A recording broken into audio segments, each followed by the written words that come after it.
Alright guys, let's see what this new reel looks like. First look at the PISCIFUN ICX Precision Inline Ice Reel. This is a new reel that just came in about a day ago, and it's my first look at it. And it comes in a case. Wow, that thing is tiny. That is way smaller than I thought it was going to be. I'll show you a size comparison to some of my 13 fishings, but this thing is tiny. Take a look at this next to my free fall. This is my 13 fishing Black Betty free fall, and this thing is like, I don't know, half the size. Really small reel. I didn't realize it was going to be that small. Not that there's anything wrong with that, but I certainly didn't think it was that small. And this is my 13 fishing Descent, and you can see it's still about half the size. Really small reel. And let's just take a quick look at it. So if I go to free spin, the handle there, it doesn't free spin more than a turn and a half. This is a deployment lever. That's pretty smooth. Let's take a look at the drag. Drag seems okay. So initial inspection, guys, seems like a pretty solid little reel. The handle here is all aluminum. I read on some forums that this was plastic. They advertise as aluminum, but this is definitely aluminum spool. I really like the knobs on this. Really big, comfortable knobs. Not bad for a $50 reel. So let's just take a quick look at some specs. This isn't going to be a full spec review, but I was pretty surprised for a $50 reel that this thing has 8 ball bearings. It's a 2:6-to-1 gear ratio. Per crank of the handle, you get 15.6 inches of line coming in. The max drag is just under 10 pounds. The weight is 5.4 ounces, and it can hold quite a bit of line. So that's just the basic specs. But initially, guys, this seems like a pretty decent little reel. Let's wind some line on this and see how it drops a jig. I'm gonna wind some 4-pound Vanish on it. And before I wind the line on it, guys, I really like the spool here. It has all them holes in it, so it makes tying line really easy, so your line doesn't slip.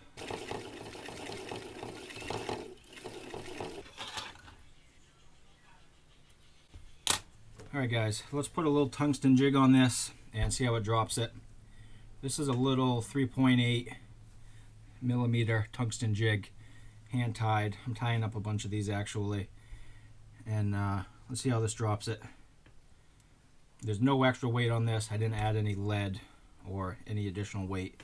It's just that tungsten bead. Alright guys, first drop. Let's see how it does. Alright, here we go. First drop. Not bad. Not bad. Not bad for a little 3.8.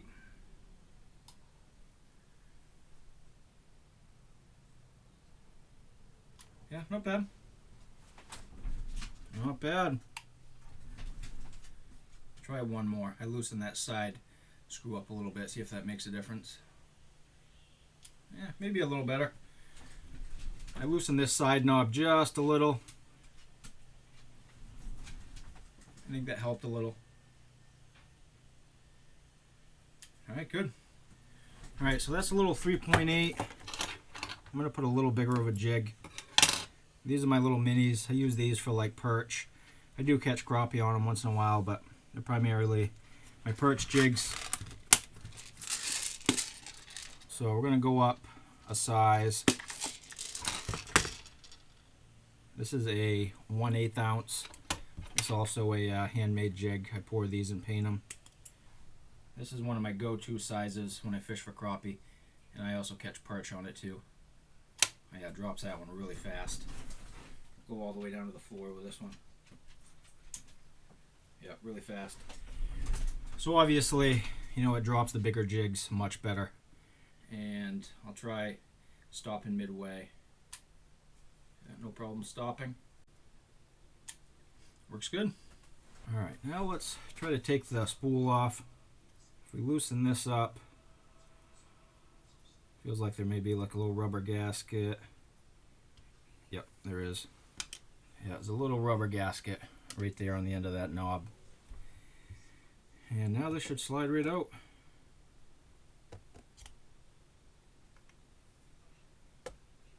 Yeah, there's a spool.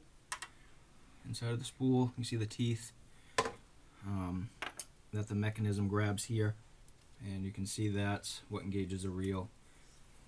When you deploy that lever, see that brass piece move in and out. The only thing I'm a little surprised with is you can't get a free spin of the handle. Not really sure what that's about. I mean, I wouldn't say it's a problem, but a lot of my other reels, you can get a free spin of the handle. So I may ask around on some social media forums and see what other people are seeing with that. All right, so now let's take a look at the drag system on this. This drag is all the way tight, pulling straight off the reel. Doesn't budge at all. No slippage of that reel one bit. So I'm just going to do maybe a quarter turn, see what that does. Okay, that's coming out pretty easy. So not much travel to the drag here. There's not a big difference between max drag and no drag. Just going to try to show you guys a rough idea of how much this will travel. So that's max drag right there. So if you look at this here, really about half a turn goes from full drag to no drag. But I actually like that, guys. I think that's pretty convenient. You know, that small travel of the drag. Sometimes it's annoying when you're fighting a fish to have to turn this further than this one goes. So I actually like that, guys. I think that's actually a pretty good little benefit of the reel. And one other thing to take into account with this reel, guys, is that there is no drop adjustment speed knob on this. So it's just a one drop speed. What you get is what you get. It's not like some of the other reels that I have, the 13 fishing line and some of the other reels on the market come with a drop tension knob where you can adjust how fast or slow your jig drops. So that's something to keep in mind with this reel, is that's what you get. You know, I'm more than happy with how that falls. And with that little 3.8 tungsten, I was happy with how that fell as well. Alright, so let's talk about the lever here. One thing I'm not a big fan of is the placement of this lever. It is right up against the line. So when you just go to grab it, you kind of instinctively grab the line too. I've noticed I've had to intentionally, you know, kind of catch it with the tip of my finger, which it looks like maybe they designed it that way because there is a little bit of an indent there. But I'm thinking with gloves on, I fish outside of my shack a bunch, so I have gloves on. I'm thinking with a glove, I'm going to be catching that line. But other than that, I mean, that lever seems to work fine. It's nice and smooth. Just a real quick comparison to the free fall, which also has that same type of drop lever. It's way away from the line, so you don't even have to really worry about that hitting, even with gloves on, because it's so far away. Alright guys, so that's the basics of the reel. That's the basics of some of the functions and components of it. And so far, I really like it. I'm going to be using this on the ice quite a bit early season, and I'll do a few other review videos on how it does. Things can change drastically once you hit the ice. So I'll be doing another video or two on this once I hit the ice with it. But overall, I'm pretty impressed. I like that it's all aluminum. I like the spool, holds a lot of line. I love the knobs. These are really comfortable knobs. The drag system I really like. And I do like how small it is. Initially, I was kind of surprised when I saw it, just because I'm used to the 13 fishing line. But I like how small it is. It's nice and comfortable. I like how much room there is between your rod handle and the reel itself. So I think with gloves on, that'll be nice and comfortable. And the only downfall I see with this, guys, is this lever here where it's so close to the line. It seems like I'll be hitting that quite a bit. When you reach around, especially with gloves on, I think I'll be grabbing that. Maybe not, but we'll see. But outside of that, guys, I think that is pretty much it. That's the only downfall I can think of. If something changes, I will certainly let you know. We're going to wrap this review up here. If you guys have any questions about it, feel free to ask. I'll try my best to answer them. Thanks for watching, and we'll see you guys on the next one.